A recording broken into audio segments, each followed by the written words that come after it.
Assalamualaikum warahmatullahi wabarakatuh. Sahabat yang dicintai Allah, Alhamdulillah kita berjumpa kembali. Melanjutkan kajian kita tadi berkaitan dengan keutamaan bulan Dzulhijjah ya. Sekarang kita masuk pada materi yang berikutnya. Amalan-amalan apa yang bisa kita kerjakan di bulan yang penuh dengan keberkahan ini? Tentu karena keutamaan yang banyak yang Allah berikan pada bulan Dzulhijjah ini, maka amal-amal soleh yang dikerjakan di sini pasti diganjar dengan ganjaran yang luar biasa. Diganjar dengan ganjaran pahala yang nilainya berlipat ganda ya. Tapi amalan apa yang bisa kita fokuskan? Sesuai dengan apa yang disampaikan oleh Allah dan Rasulnya, kita mungkin bisa memfokuskan beberapa amal yang kita kerjakan di bulan Dzulhijjah ini. Yang pertama, berzikir kepada Allah. Sesuai dengan apa yang disampaikan dalam firman-Nya di surah Al-Hajj ayat 28, A'udzubillahi minasyaitonirrajim, liyashhadu manafi'a lahum wa yadhkuru smallahi fi ayyamin ma'lumat. Kita diminta untuk menyaksikan berbagai macam kebaikan di bulan itu, dan diminta untuk memperbanyak berzikir di hari-hari yang ditentukan, ayyamin ma'lumat. Dan kalau kita lihat dari tafsiran Ibnu Abbas radhiyallahu anhuma, beliau berkata bahwa hari-hari yang telah ditentukan itu adalah 10 hari pertama bulan Dzulhijjah. Maka kita diminta dari tanggal 1 sampai tanggal 10 itu memperbanyak berzikir. Bagaimana bentuk zikirnya? Kalau kita lihat dari apa yang disabdakan oleh Nabi SAW dalam hadis yang diriwayatkan oleh Ahmad, Nabi mengatakan, fa'akthiru fihinna minat tahlili wat takbiri wat tahmid. Kita diminta untuk memperbanyak tahlil, kalimat la ilaha illallah, takbir Allahu akbar, tahmid alhamdulillah. Ya. Walaupun zikir yang lain juga dipersilahkan, yang penting bentuk zikir. Hanya memang Nabi mengkhususkan pada 3 ini.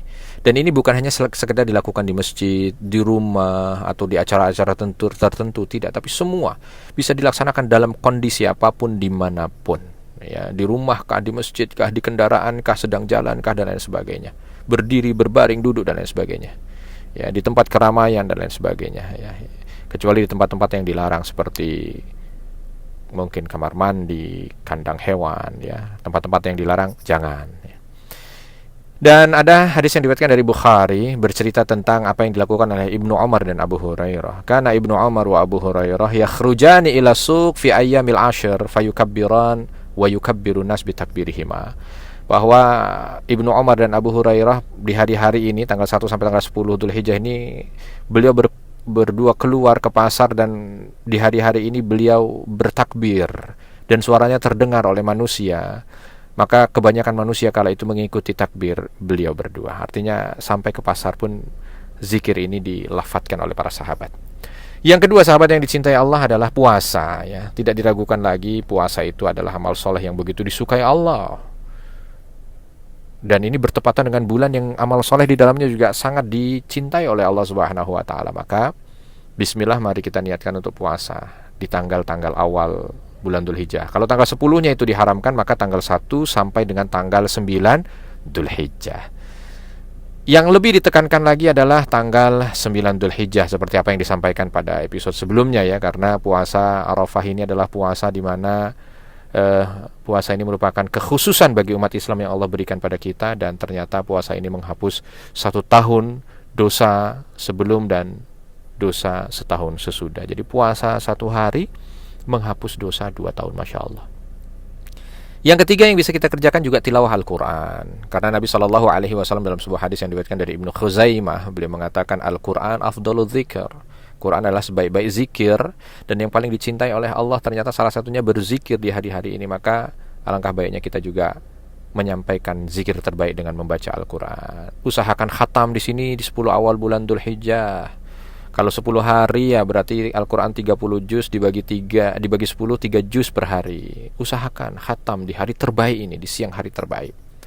Lalu berikutnya sedekah secara umum ya. Lihat handai tolan, karib kerabat, saudara, ada yang membutuhkan, berikan dari harta kita untuk mereka, karena harta terbaik yang paling dicintai oleh Allah saat disedekahkan adalah ditahan di tanggal-tanggal ini. Sedekah di jalan Allah fisabilillah, lihat sarana prasarana yang mampu kita berikan harta kita untuk berjuang di jalan Allah, berikan, karena di hari ini merupakan hari-hari terbaik yang sangat dicintai oleh Allah Subhanahu wa ta'ala. Yang kelima tentu ini yang menjadi ciri khas, yaitu apa? Kurban ya. Karena Allah Subhanahu wa taala dalam surah Al-Kautsar ayat 2 menyampaikan fasalli li rabbika wanhar. Tegakkanlah salat untuk Tuhanmu dan berkurbanlah. Wah, luar biasa ya.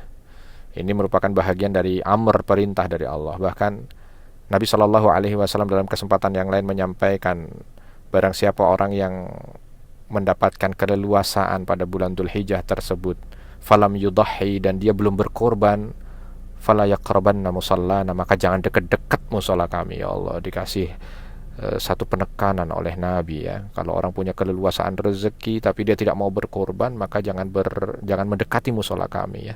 Artinya ini seolah Nabi ingin mengatakan kurban ini sangat-sangat didahulukan dan sangat-sangat dianjurkan. Jadi jangan sampai tidak.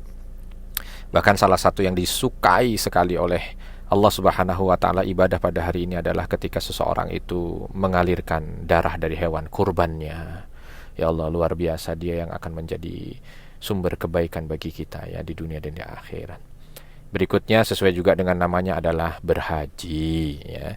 Maka bagi sahabat-sahabat sekalian yang punya kesempatan berhaji, berbahagialah karena saat ini Anda akan melaksanakan ibadah yang terbaik ya, sebagai penyempurna dari keislaman kita. Ya, manfaatkan waktu ini karena mungkin dia tidak berulang lagi. Jadikanlah haji ini adalah haji terbaik di mata Allah Subhanahu wa taala. Dan bagi yang belum, berusahalah, karena Allah Subhanahu wa taala akan melihat usaha kita. Jangan sampai ketika Allah sudah berikan kecukupan rezeki tapi tidak ada usaha dari kita untuk bisa melaksanakan aktivitas ibadah haji. Karena ketika orang diberikan keluasan rezeki dan tidak berusaha untuk berangkat haji, maka tinggal pilih, kata Nabi, dia mati dalam keadaan Yahudi, Majusi atau Nasrani, waliyauzubillah. Mudah-mudahan Allah Subhanahu wa taala berikan kemampuan pada kita untuk melaksanakan aktivitas segala amal ibadah yang baik di bulan Dzulhijjah, dan mudah-mudahan bulan ini, bulan yang mulia, mampu membuat kita mulia di mata Allah Subhanahu wa taala. Assalamualaikum warahmatullahi wabarakatuh.